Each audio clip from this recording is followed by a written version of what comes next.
buddy. It's all good. Um, Welcome to your AM Wake Up, y'all. Pasta's still on assignment in Cuba. I'm here hanging out in Vegas. My kid will probably interrupt the stream at some point. Have a fantastic show. Going to do the additional 3 hours on top of the hour that we have with you this morning that I'm really stoked to do and be here for. Joining us from Brisbane, Australian filmmaker Josiah Mcgarvie. You are first of all, welcome to the show, man. Thank you for being here. Hey, thanks so much. Good morning. Yeah, I know it's our first time meeting each other, so I mildly apologize for being exactly the way that I am and the way the show's gonna go. Mildly accepted. All right. And I may have an interruption from a large dog at some point, but that he's part of the show, and that's okay. Josiah, holy crap! Okay, the first place, you're here to discuss a film that you're directed. Yeah, I got that right. Yeah. Was your direction? You got that right. Yeah. Called The Dividers, which I watched last night. And it just cracked me up because, to be perfectly honest with you, so much has happened in the last 6 years that this particular moment in internet history, in world history, really, had just kind of been pushed to the back corners of my mind. And so why don't you just tell everybody, remind everybody what it's about? I'll pull up the trailer and we can go from there. Yeah, sounds great. Yeah. Well, some people, it's funny because some people say that was the last time that we were able to laugh about politics. And so what we're talking about, I made this documentary called The Dividers, and what it's about is, I'm sure a lot of people will remember, in 2017, Shia LaBeouf, the Transformers blockbuster actor Shia LaBeouf, was doing all sorts of experimental art projects.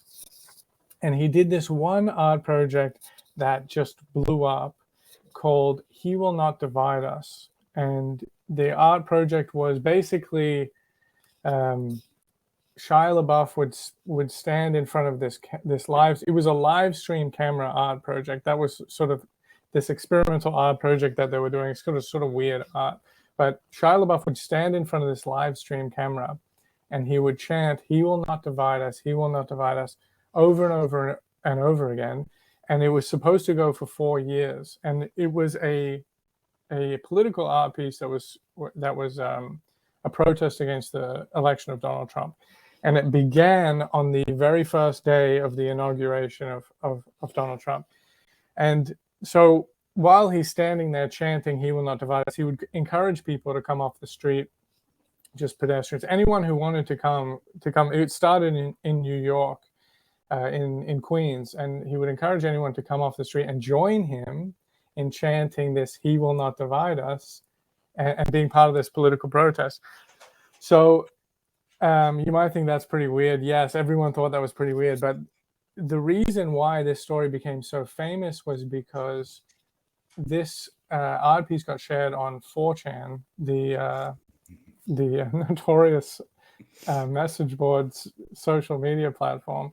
Do you have a history with 4chan? Are you of the boards? I sadly must admit that I'm not. I don't have a history with the boards, but I've been a longtime fan. Well, I've been a fan since this story.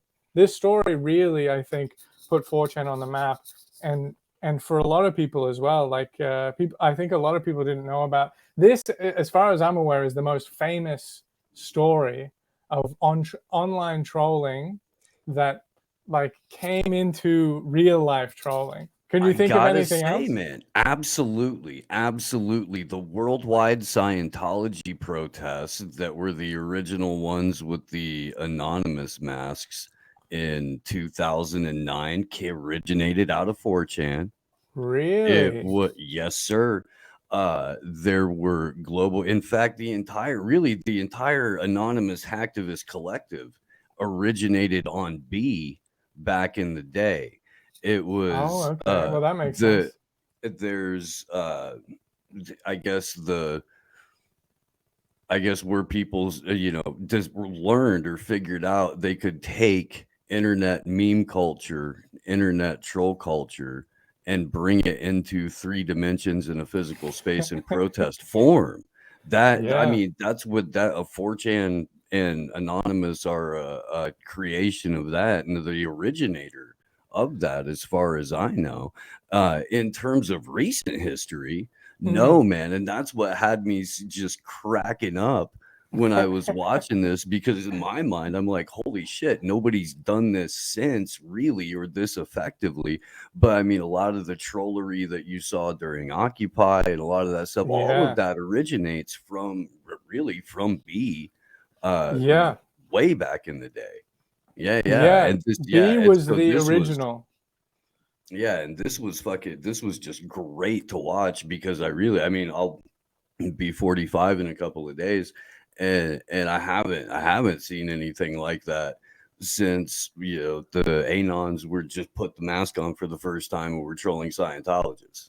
Yeah. And for those who may not know, we're talking about B, poll, B, different. These are just different boards on 4chan, and just to fill everyone in who doesn't know the whole story. So all these guys on 4chan, these trolls, most of them were teenagers. Most of them were like, most of the guys who went down in person to troll were teenagers, maybe students in university or just graduated high school, really young people, and mostly young guys who all found out about this on 4chan, and they thought, what a strange, ridiculous art project that Shia LaBeouf's got set up here. And they thought, well, it's live streamed, so there's no editing, there's no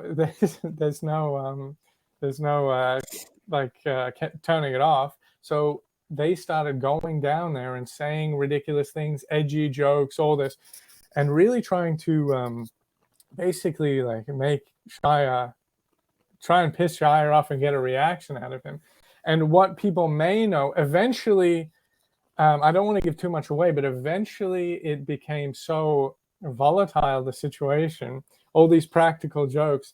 There was some assaults, and some really crazy stuff happened. There was even a bomb threat, apparently, and they ended up shutting it down. And what you may know this part of the story, they shut this live stream down in New York, and they later on they reopened it in order to get away from the trolls. They just set up a live stream camera that would film a flag in a secret location, and they were filming this flag, and the flag said, "He will not divide us." So they were trying to continue the art project, but this way, none of these trolls from 4chan could come and mess with it. And the story that went absolutely viral is that these trolls from 4chan put their heads together. They got in all these messages. 8chan was a big part of it as well, and they used Discord, all sorts of things, and they used like trigonometry, advanced trigonometry. They used star mapping. They used weather. What is it? Meteorology. All this. They use the sounds of croaking frogs. Echolocation, essentially. Exactly.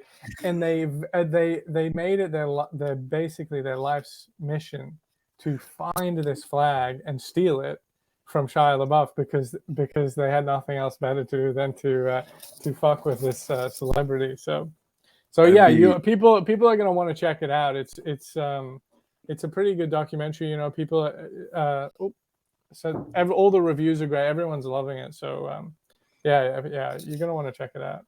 Well, let's throw the trailer up real quick, and they can take a look at some of it. Again, man. Again, I had a blast watching this. I'm so glad to hear. And I'm the audience knows I'm not really. I'm hypercritical of not just not just like regular Hollywood bullshit, but even when it comes to stuff like this, because most of what we see is just so heavily politically slanted, and this really isn't. Like, I mean, it's the story of what happened as it happened with some of the people that were involved, and there's no, like, you're not trying to steer anybody in one direction or another. There's no part at the end where you come in and sell your supplements. Like, it's just I'm seriously, it's as far as like what I'm looking for in a film, you're checking boxes, my friend. I appreciate it. Oh, cheers. All right, so we'll take a look. You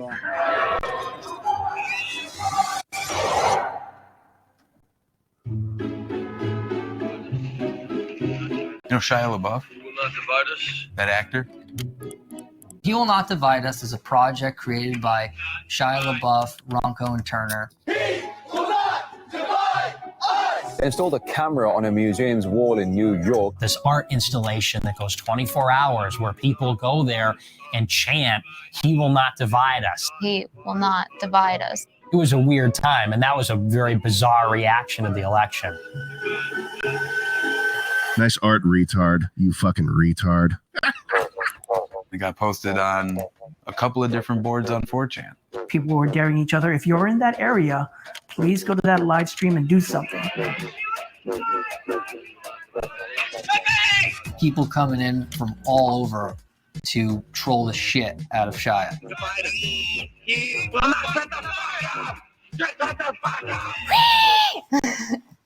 When the internet sees you get overly sensitive about something, they're just going to keep on doing it. Hey, Shia, Hitler did nothing wrong. He put a camera out there to have people come and express themselves, and that's what he got. This dude is losing it, dude. He's losing it.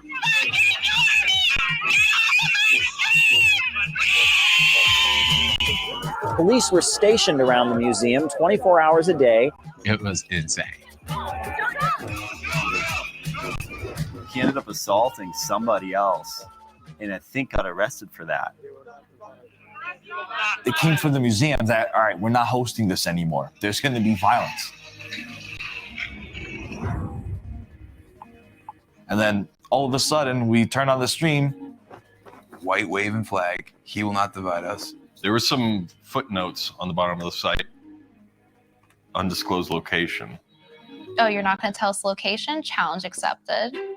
Now there is absolutely one goal in mind for each party. Capture the flag or lose the flag. We really didn't have much to work with. All you need is one clue.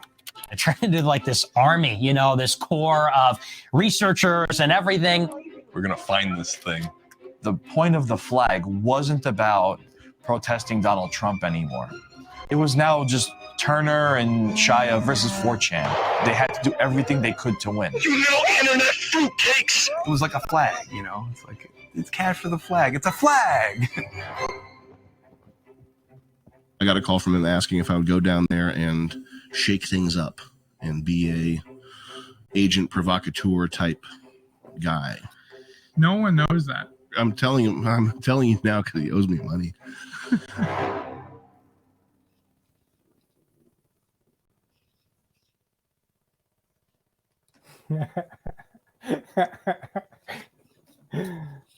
Funny stuff. Heck yeah. I'd be okay. So, I mean, did you just wake up one morning and were like, I'm gonna do this flick, or how did this thing even come about? Because let's be perfectly honest, you do not sound American to me. And this did take place in America, so as the most considered country in the world, we should probably shame you for interfering in our affairs. Yeah, good point. Yeah, well, I just thought, it is. I was a fan of this story for a long time, since 2017. I remember, probably if anyone's watching and knows about the story, probably they heard it from the Internet Historian, a really famous guy on YouTube. He made a summary version of it, like a YouTube video explaining what happened, and really good. It went viral. It was like 10 million views or something like that, and that's where I learned it from, and I thought, wow, this is like the most crazy story I've ever heard of. I don't even know anything to compare it to. You were telling me about this thing with the anonymous masks and the Scientology in 2009. I had never heard of that before. This was the first time I'd ever heard of anything. The only thing I think that's ever happened since then that I can possibly compare it to in my memory is the GameStop short squeeze, the Wall Street bets. You know that one? Yeah. So that's the only thing. But I already started working on the story before that happened, and I thought basically I thought, someone is going to make a documentary on this sooner or later. And if someone doesn't, if no one makes a documentary, it really deserves to have a documentary. The story deserves to be told in that format. And I thought someone's going to make a documentary on it, and it's going to be Netflix or someone from the mainstream, and it's going to be totally biased. It's going to take these teenagers, these edgy trolls, and be like, basically, I felt the angle, if anyone from the mainstream did it, the angle would be these Nazi teenagers terrorized these rich artists, these rich Hollywood artists. And I really believe there would be no like sense of, the story wouldn't be told honestly if it came from the mainstream. And I thought no one's made a documentary on it yet. And it's a story I'm a huge fan of. I better get in there and make it before someone else ruins it. Basically, so I did that. I started working on that at the end of 2021. So I guess that's after Wall Street Bets, right? Started working on the script at the end of 2021, and then, is that correct? Filmed it in 2022, I think, something like that. Anyway, now it's out. No, that's not correct. I filmed it I started working on it at the end of 2020, filmed it in 2021, and now it's out on Amazon and Movies Plus. So, yeah. So, I just wanted to do justice to the story, basically. Man, yeah, no, I there's something about when the internet comes together to fight a common enemy, and the performance art that just sort of evolves naturally from people going, okay, well, we don't really know what we're doing. We just know we want to do something to make this whole thing look as ridiculous as we see it. Yeah. And then what traditionally happens, what happens here, is that people start cross coordinating, people start to get to know each other a little bit, and then what started is like individuals doing whatever in front of a camera becomes like coordinated team effort pranks, and it's just this it's really a community building exercise, man. Totally, really yeah, totally.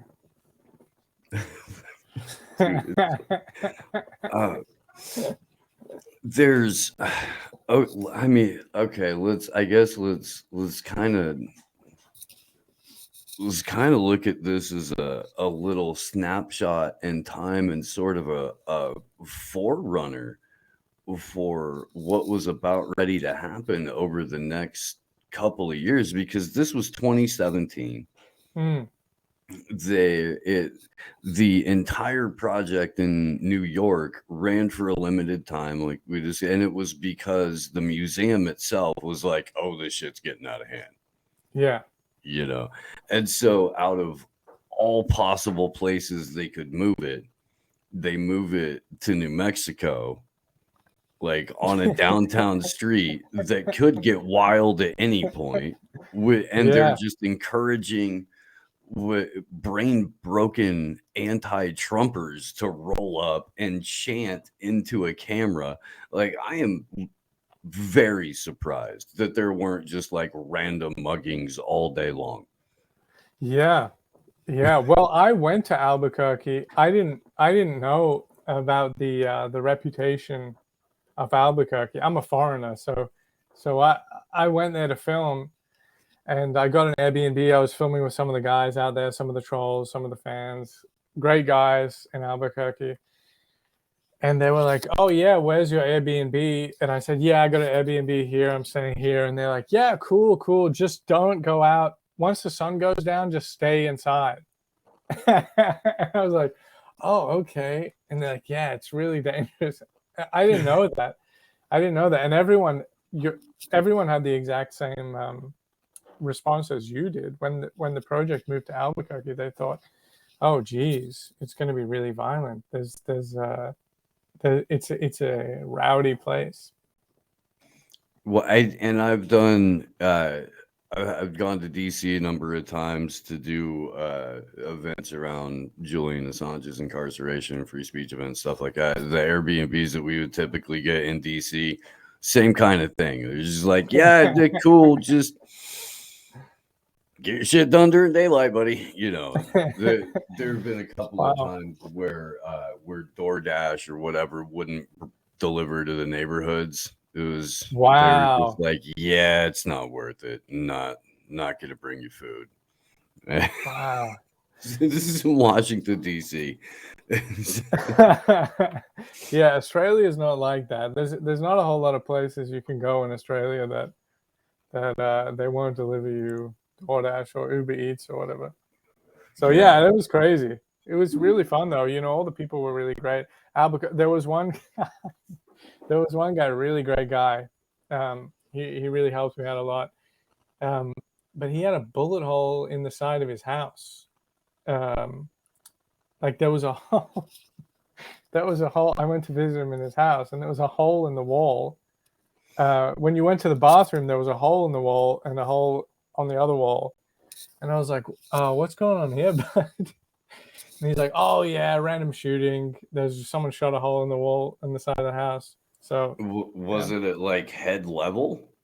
Yeah, well, it was about waist level. It's like if you were sitting on the toilet, you would have been shot. Basically, that's how it was. That's not great. Yeah, but it wasn't like it was a random. Someone was shooting at someone else and then accidentally shot the house. So yeah, wild place, but cool people. You know, really cool people out in Albuquerque, and yeah, everyone I filmed with in the whole documentary was really cool. You know, so shout out. Weird noises. Well, my kids are here, so that makes sense. Anyway, dude. Okay, so the concept of weaponized autism as a force for good, or at least a force for fun, is something that I think is runs through thematically throughout the documentary. And I mean, that's effectively what it is. Yeah. But the way that so there's a couple of different concepts that I'm gonna throw at you, and you don't have to agree with any of them at all. But when there's a discussion in the film about Shia's art partner, Luke Turner, right? Yeah. That's his name. Where he has he's been able to previously effectively manipulate, the algorithm a little bit, be able to generate attention to himself and controversy, surrounding some of his stuff, even though everything that he partnered with Shia LaBeouf was more or less what the Maria Abramovich ripoff. Well, that's what people are saying. So there's long been a connection between intelligence agencies and the art world. like Jackson Pollock and the entire concept of that style of art is a Langley concept to counteract Soviet Russian realism. Yeah. Wow. So I'm watching it and I'm like, I wonder if even the entire "he will not divide us" as an art project was an intelligence operation, because the phrase in and of itself, the mantra in and of itself, is divisive. Yeah. It's a divisive statement. Yeah. And so the whole concept of art as psyop, and then using weaponized autism, which, let's be kind of frank about it, the longer you look at the history of what the autism rates in the West in correlation with the vaccine schedule that children are given, we're now at 1 in 36 kids in America are on the autism spectrum in general. There's 36 shots that you have to take before you're a year old, year and a half old. It's 72 before you're 3. Like, it seems like there's a weaponized autism being done on purpose in general. But when it doesn't go the way that the manufacturer wants it to, holy shit, is it fun. Now and you can be like, bro, you're just fucking nuts and this is what I saw and I had fun making a film, go, whatever. But I would love to hear your thoughts on it. Yeah, well, you know what? It's funny because you're not the first person to bring up the idea that the whole thing was some sort of experiment. I never, from watching it myself, I never came to that conclusion. But at least one of the guys I interviewed, and I don't want to say who because they didn't want to go on the record as saying this, but they were under the impression that it was some kind of social experiment that was, somehow the government was involved in it, and it was watching how people would behave under certain situations. And I don't know, there's a lot of weird stuff out there. I would love, I know that they do, the CIA has done all sorts of weird stuff and probably still doing all sorts of weird stuff to try and experiment on people. But the thing that I do find very strange is when it transitioned from a live stream camera to a flag, many people that I talked to, many people that I interviewed, they said, what is that flag? Why pick a flag? Why is that an invitation? Because when you think of, because everyone says, in retrospect, in hindsight, people say, that was the most famous game of internet capture the flag ever done, and everyone laughs. But at the time when it transitioned from a camera to a flag, many people thought, was this somehow a challenge? Was this somehow come and get me? Look, there's a flag here. Like, when you see a flag, do you automatically think capture the flag? Lots of people thought so. I'm not sure, but people definitely thought, maybe this was a test. I mean, all it takes is one or two people to suggest that, especially on something like 4chan. You can capture a moment really, really quickly. You can generate a lot of energy. It's suggested that Luke Turner has been able to effectively market his projects in similar fashions by just popping up on the internet and suggesting something. There's long been a history on the internet, at least with the CIA, of particular boards or challenges cryptography exercises and games and stuff like that, that if you successfully defeat, then you get an email with a recruitment offer. Yeah. And so now the CIA is openly hanging out at South by Southwest. They're just really wow. Yeah. It's they had a booth there. We're gonna talk about it, I think, tomorrow. But they had a thank you note posted on their website to South by Southwest. Just to give you an idea, this is an article out of the UK Independent from 1995. Wow. About See, how I take this personally because Jackson Pollock is Australian, so I have to take this. I have to take this personally now. your countryman was countryman. an asset to one of the most malevolent organizations on the planet, my friend. Shocking. This is betrayal.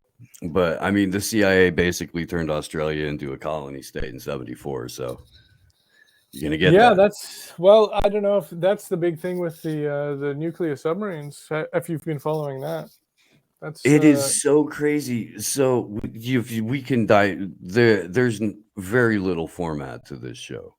The conversation is the format. So if you want to digress for a moment and talk about AUKUS, we can. It is absolutely insane to me that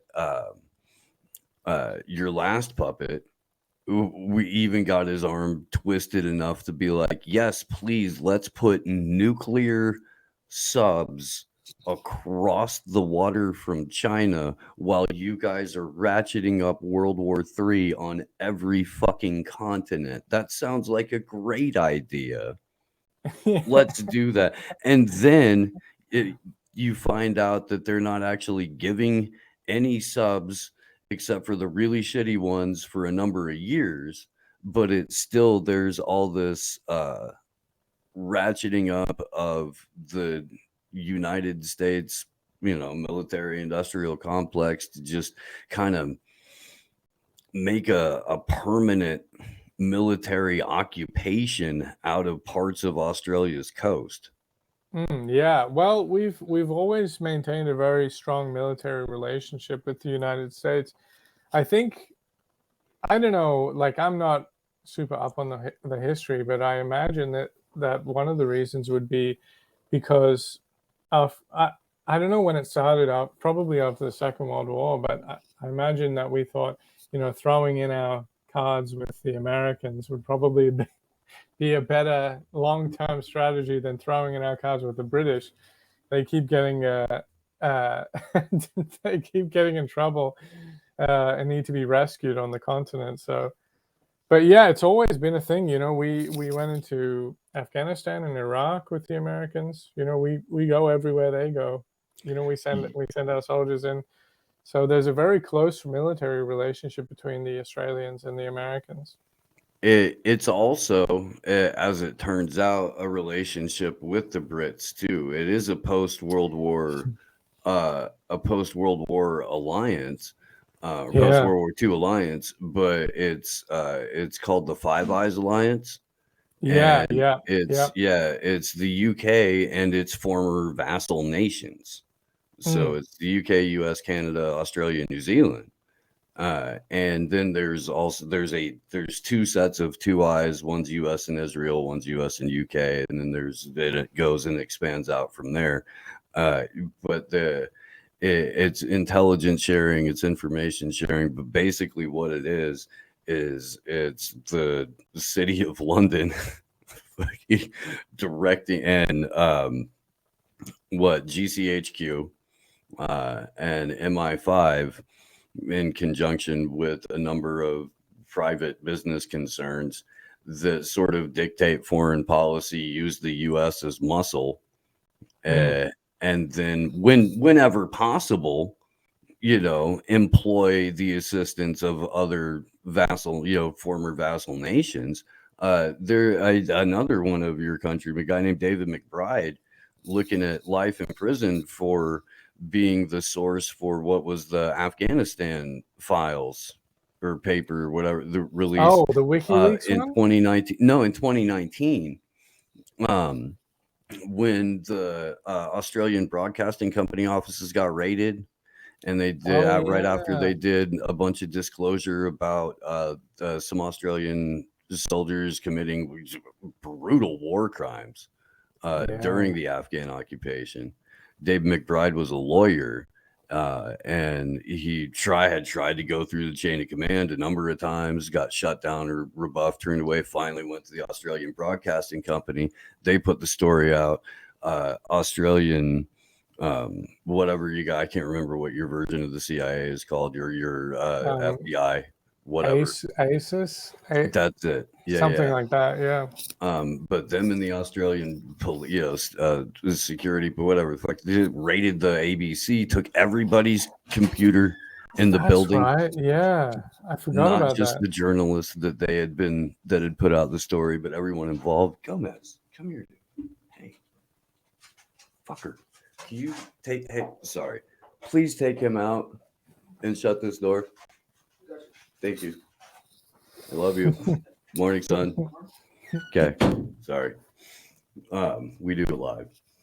Yeah, all good. Yeah, please. He hasn't been out yet. Because he wouldn't, because he was hanging out with you guys. Here, go with the kid. I'll take that. No. God damn it. All right. Anyway. But yeah, Dave McBride is now looking at like 50 years, which would be his life. Yeah. Good job. Good job. Shut the tape. For disclosing this information. Yeah, it's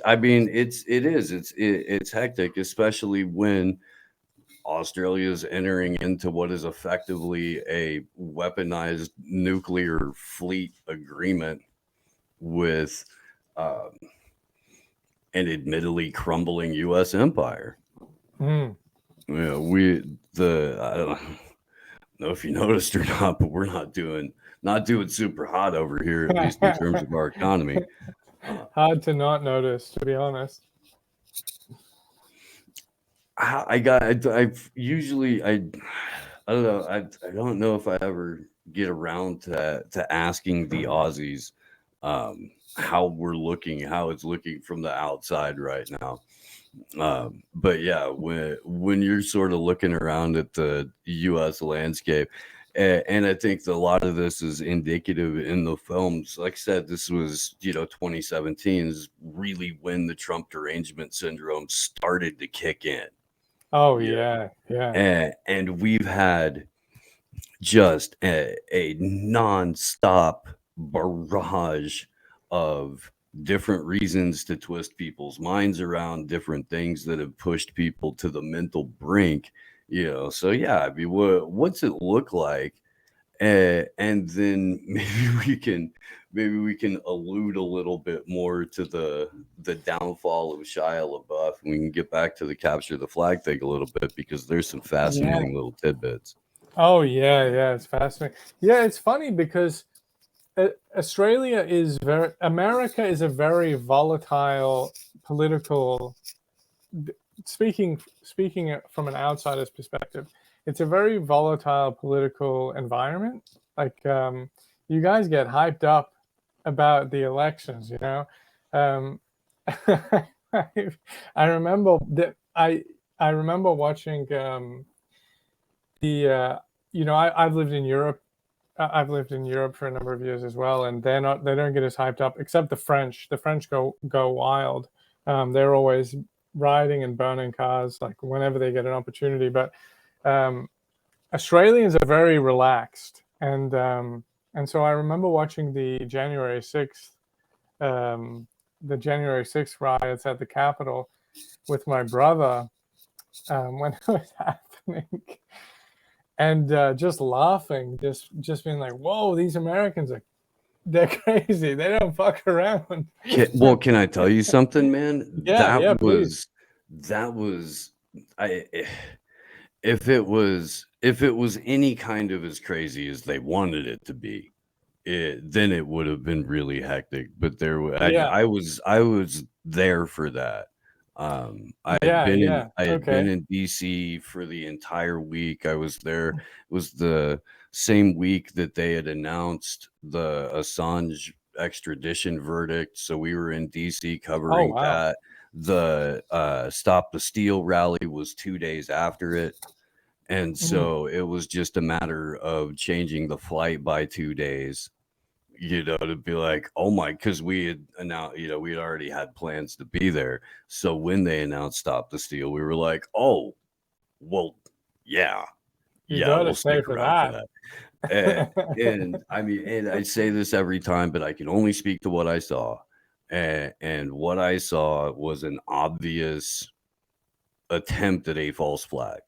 It was an obvious attempt at a managed operation to get a very, very predetermined outcome out of a group of people that unfortunately for their entire lives had believed the marketing about the country, with the exception of the agents provocateur, who Yeah, were there to yeah. stir up shit. But that's why Yeah. you had everyone stay in the velvet ropes, man. That's why everyone was they're taking selfies with Capitol Police. Yeah, They're not yeah, trying yeah, to yeah, for overthrow the sure. government, It's and crazy. so the narrative around it, and the fact that we still have political prisoners sitting in jail over it. We'll get to that later in the show, but we have artwork that for today that depicts all of this. It's a fun show, my friend. You should get to know it here. But I mean, we've still got people hanging out in jail over it, while there were people ready to go apparently riot for Donald Trump. Yeah. He was going to Yeah. go get perp walked last week. Just the disconnect. The political landscape's insane, but the disconnect from reality within the political landscape is even more insane. And then we still have people that have watched all of this shit happen. Not just, let's say post 9/11, just as a starting point, or even, we do that. Watch both political parties sell them out, send them up the river, rob them blind, go start illegal war after illegal war, talk about this continuity of government like, we're just kind of here hanging out, doing president stuff that, makes it so that they can go on unimpeded. Sure, yell at me. Yell at me. I'm gonna go hang out on Richard Branson's Whore Island for a month after I get out of here. You can't make me mad. There's just so much disconnect going on. A lot of it is because people just have to pretend. Otherwise, it either falls apart or you get the God damn it. What was the phrase about some specific kind of nihilism? Oh, yeah. Transgressive nihilism. Transgressive nihilism. Thank you. Yes. Yeah. That's what Brilliant you wind line. up with. Brilliant line by the absolute plaid man. Yes, absolute plaid man. Holy crap, dude. Yeah, there's some fantastic characters in this film. I'm stoked.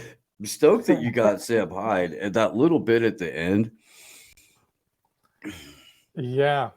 I mean, have you followed up with him at all? No. Well, I'm glad you asked, but I lost contact with him after I shot the interview with him. So, I think he maybe changed his email address or something. I have no idea, but I had reached out to him and tried to get a straight answer. But after I filmed that interview, I had no correspondence with him.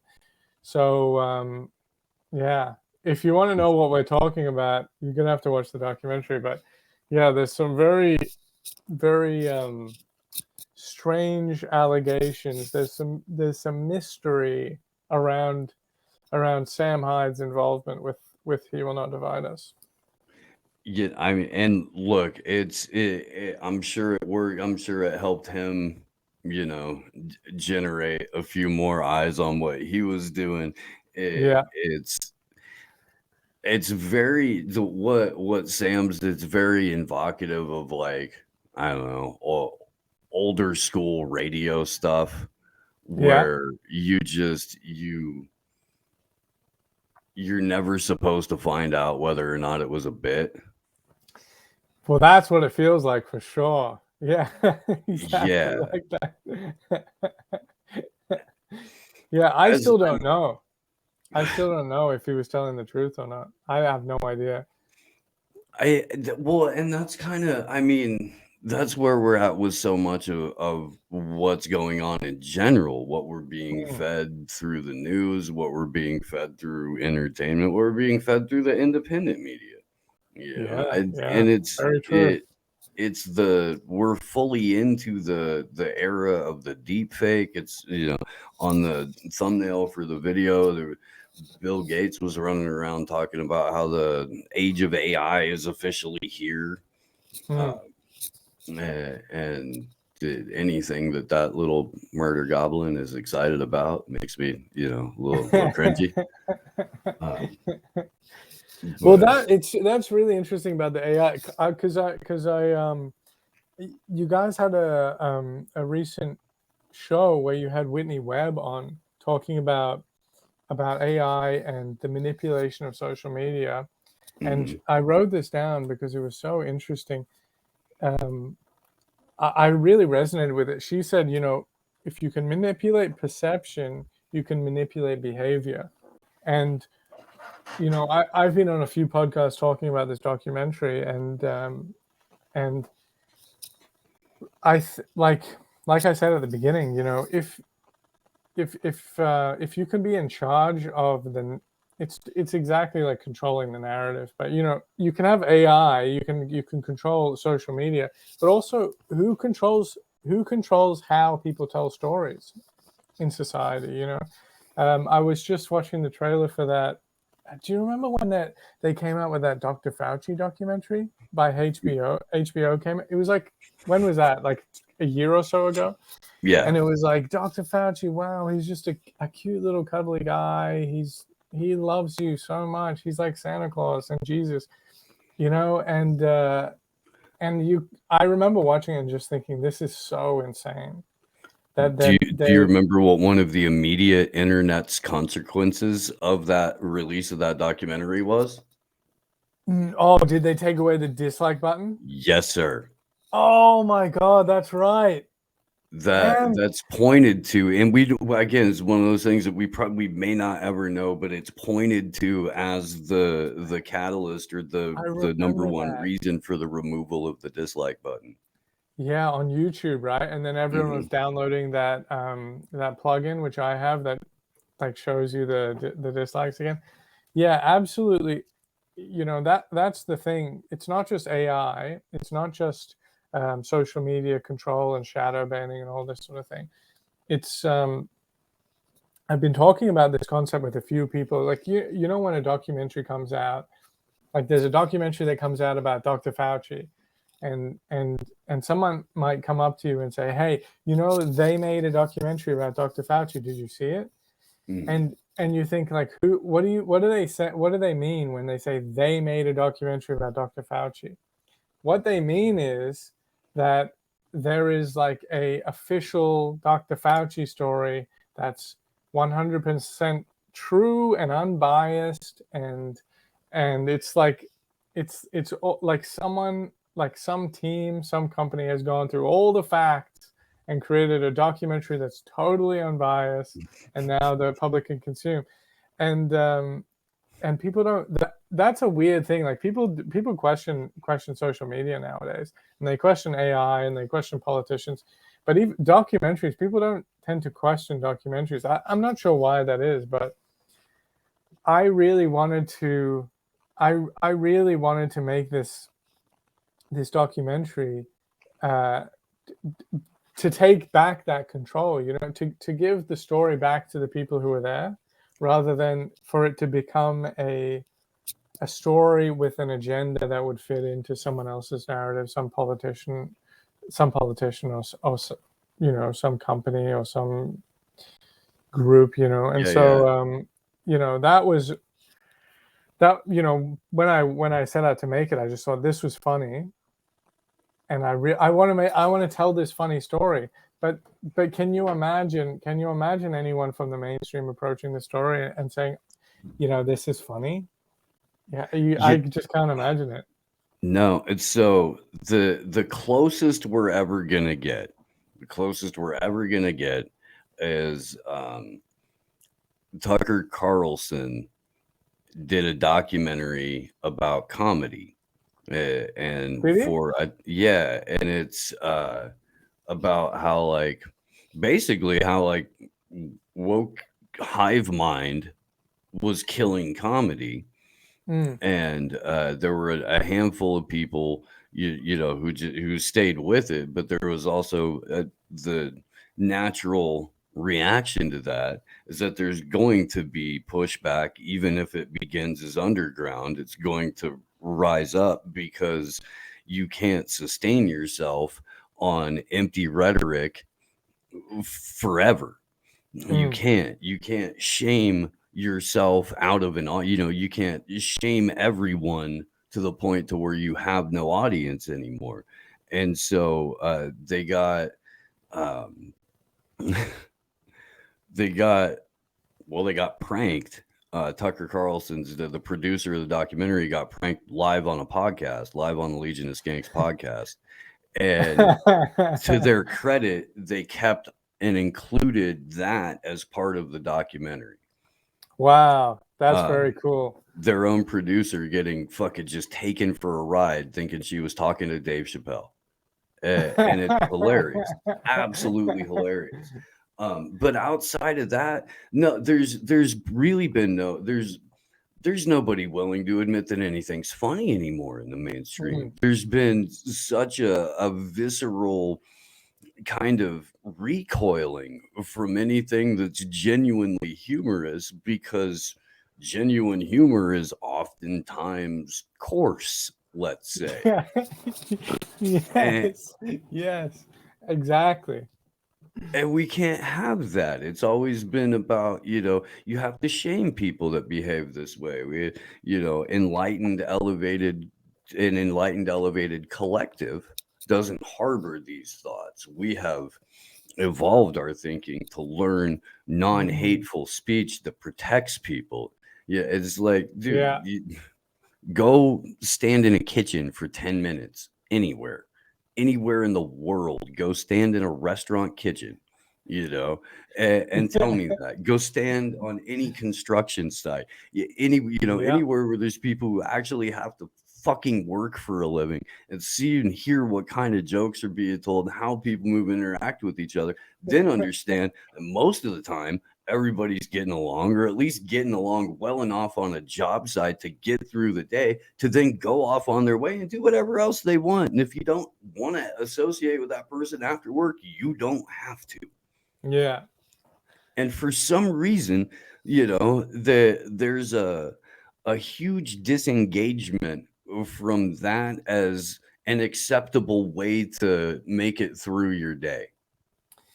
Yeah, and maybe there's also an element of people seem to think that if you find something funny, you support that thing. Like this guy, like how can you, like you watch in the documentary, you watch this guy approach Shia LaBeouf and ask for a selfie, and he's filming on his phone, and he goes, "Hey Shia, can I have a selfie?" And Shia says, "Yes, yeah, let's have a selfie." And then he goes to take the selfie, and then he just says, "Hitler did nothing wrong. Hitler did nothing wrong." And you just think, that is so rude. That's so offensive. But how can you not laugh at that? It's like so funny. Well, and they had been pushing. I mean, this is a thing on Shia LaBeouf's side of the political aisle.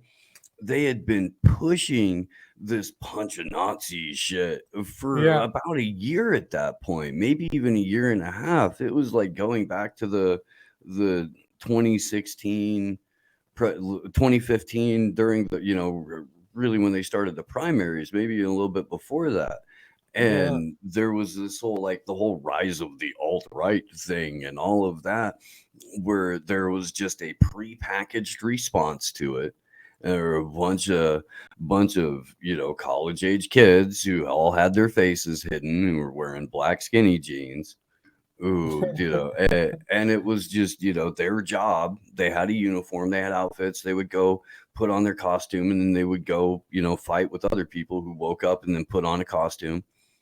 Everybody could identify each other. Okay, you're the Proud Boys, or you're Antifa, or your Identity Europa, or whatever. Everybody's got an outfit, or it's down to having like numbers or a sponsorship on the jersey.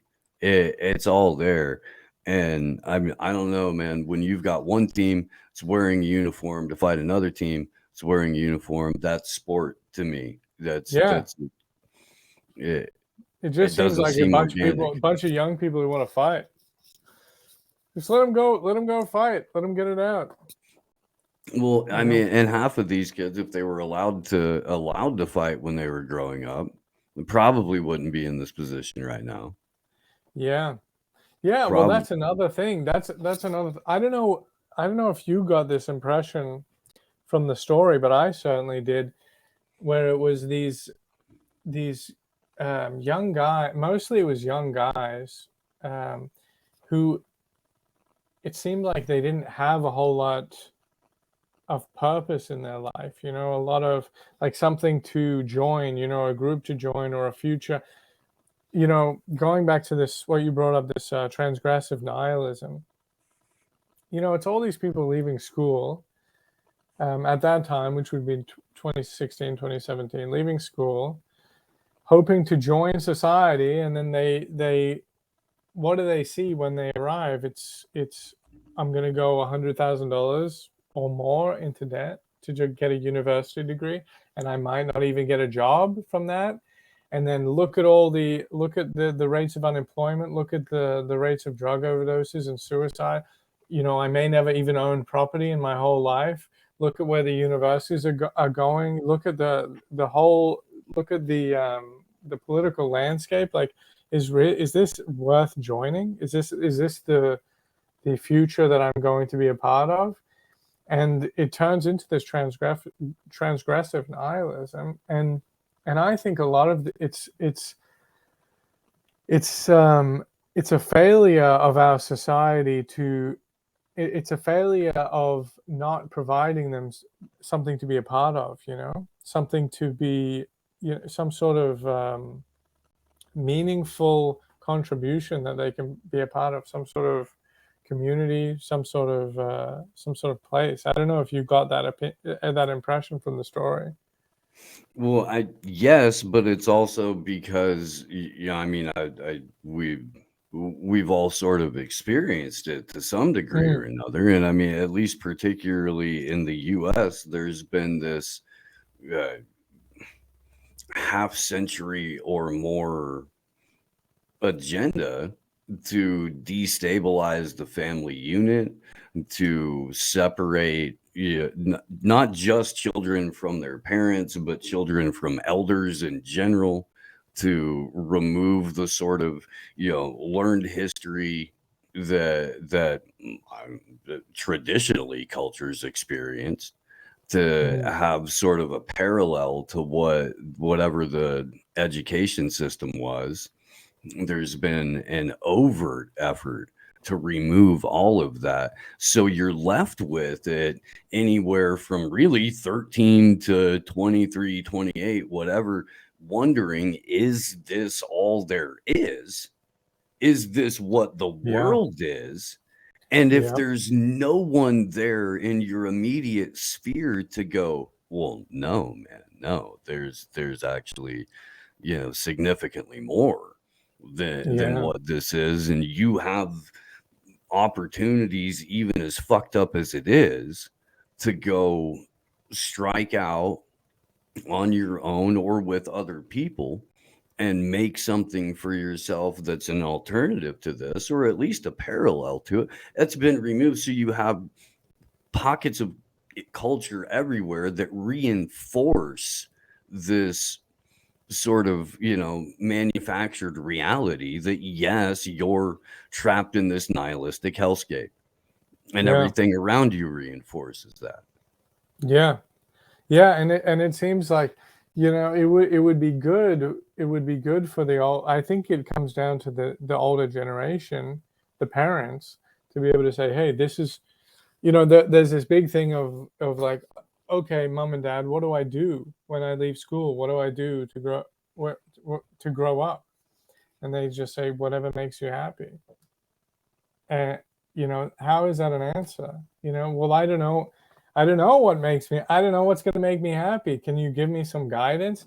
And I think there's a real lack of like, okay, this is how you become part of something. This is how you become you get meaning in your life. This is the direction you should go down. This is the path that you should take. Real guidance, I think, is lacking. Well, and if you're not as a parent showing your child what community is through every stage of their development, they're going to have no foundational understanding of it either. So Yeah. if you're a parent who isn't if you're doing that, just living in your bubble in your pocket, going, getting in a climate controlled box to go sit in traffic, to get out of it, to go inside another climate controlled box, to go back to yours, to just watch Netflix, Yeah. and ignore your kid in the other room, then they're going to have no idea what community is. Absolutely. And if you've Very got good a point. fractured family and you don't have extended family where you live, and you don't have a friend family of your own, then there's an additional layer of lack of understanding of what a community is. So Yeah. everyone seeking that is going to find it usually wherever it's offered, and that's all too often some sort of, oh, hey, young fighting age lad, are you feeling down? Would you Yeah, like join some the friends? military. Yeah, or join a gang, or go get Yeah. stuck in a freaking video game chat loop hell until you get weaponized by the FBI to go shoot up a school. Yeah. Because we've been separated from the concept of what a community is, because there's the myth of the rugged individual as told by Hollywood, and the reality of whatever anyone thinks about like American expansionism as a settler nation. There was a lot of community that it took to do that. There was a lot of community that it took to just go homestead. It wasn't, very rarely was it just a dude, or just a Yeah. dude and his wife and their infant who went and Yeah. homesteaded. There was, you still had extended family with you. There was a number of perhaps other people that came out with you, because you understood that it took more than just you to be a rugged individual. And so it's just the deliberate miseducation, intentional fracturing. I think we're at about 7:00. I don't know if you got to get out of here. Mark said something about you had an hour. Yeah, I can go for a little bit longer. Yeah, if you want to talk a little bit more. Yeah, I mean, I'm on for the next 3 hours, so I guest coming in. I have a guest coming in the next hour. I do have stuff in the show to get through and talk about. But yeah, man, this is effectively, if you're a guest on the show, you show up when you can, or when you say you're going to show up, and you stay until you have to leave. Cool. Yeah. Okay. Cool. Good to know. Yeah, man, it's rebuilding the concept of the community. That's something that I think is huge. The fracturing of society. I've been thinking about that a lot recently, and once you start to notice it, you notice it everywhere, and you just think, what happened? Where did it all go wrong, and how did it get like this?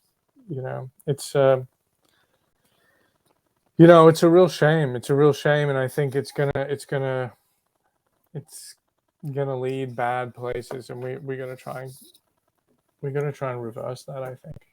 Well, oddly enough, the arc that Shia LaBeouf found himself going seems to be like Yeah. one of the ways that people are pulling back from a lot of this, if not necessarily with organized religion, at least with like a reevaluation of what more traditional approach to life in general it is and was. Yeah, and Shia LaBeouf, that was really so fascinating because I was still editing the documentary when that all happened. You know, that interview that he did that went viral where he was working on this film Padre Pio. I still haven't been able to watch it. I think it's had a limited release in some movie theaters. I haven't been able to see it. I don't know about you, but I don't think I don't think it has distribution anywhere yet. Like, if you didn't see it in that limited release, I think it's yet to be seen to come out. So I'm waiting to watch it. But through the process, and Shia is known to be very immersive in the way that he does his acting. You know, this sort of method acting, and he, for those who don't know, he converted to Catholicism through studying for this, research for this role of Padre Pio and for this movie, researching how friars and monks live. And he found religion, and this was on the heels of this big controversy, these accusations of abuse that he was dealing with, and his life was kind of falling apart. And then he found this Catholicism, which is it was really amazing to see. I couldn't, because I was trying to finish the film, and I really like Shia LaBeouf, and I thought, I don't want people to come away from this film just thinking this is a dunk on Shia. This is going to make him look silly. This is going to make him look like a sucker. I wanted to do justice to him. And when this conversion came out, and it was going off on 4chan as well, I was like, this is just perfect.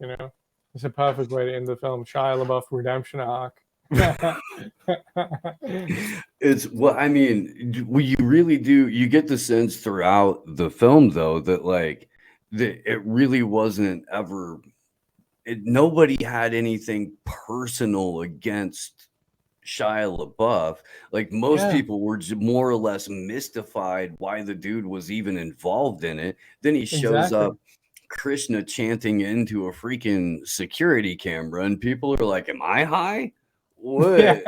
What's going on here?" And I mean, even the people that you interviewed in it, none of them were like, "Yeah, specifically, fuck that guy." That it wasn't about that. And you walk away, or at least I did, feeling like Shia LaBeouf himself may have been manipulated the whole time, and it had nothing to do with 4chan. It had nothing to do with Sam Hyde or anybody else. It was involved in the let's fuck around a little bit side, and his eventual break with reality probably stems from a lifetime of childhood actor shit and all of that other stuff. But him going the arc of, okay, I'm going to pull so far back, I'm now going the Tradcath route, as opposed to, let's say Jared Leto opening up a brainwashing island for fucking barely legal teens.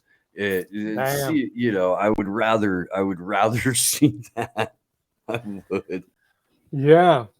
And that was the thing. Like, it was, there was none of my voice or voiceover or anything in the documentary. It was really, the whole thing was based on the collective viewpoint of the trolls, mostly the trolls, and the sort of, and 4chan, the sort of mentality, the viewpoint that 4chan had on the whole situation. And so, like you said, that was a real thing. All these guys really liked Shia LaBeouf, and they really felt like he was being used for his celebrity by these artist friends that he had, and And yeah, to see him break out of that and have this redemption arc, that was huge, you know. And they were posting on 4chan like Shia LaBeouf redemption arc. Oh my goodness, this was like the twist in 2021 that I didn't see coming. Oh my goodness, 2022. So Dude, yeah, no, it's why it is, and I really I do, you guys. It's a good flick. You should definitely check it out. I enjoyed the hell out of it. I don't even usually get, like I was just telling you before we went on, I don't even usually get the screener Yeah. if I'm, doing something like this. Although I don't know if you've this, and again, I can't thank you enough for not making a ham-fisted, agenda-driven, totally emotive documentary, because that's been a genre now for like a decade.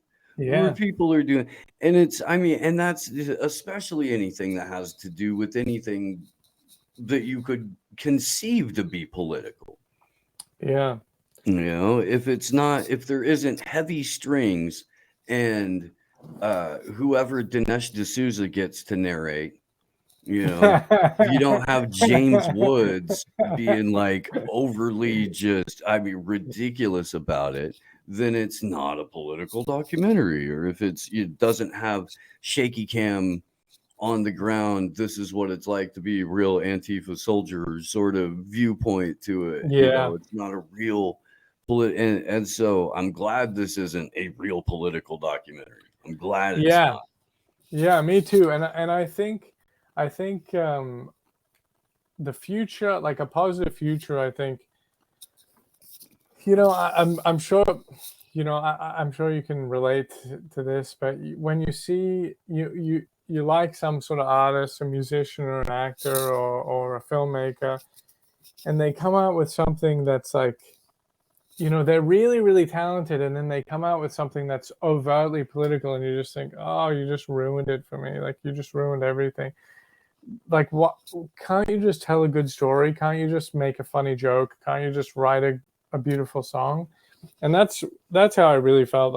I think people should definitely understand that everything is biased. Every documentary is heavily, heavily biased.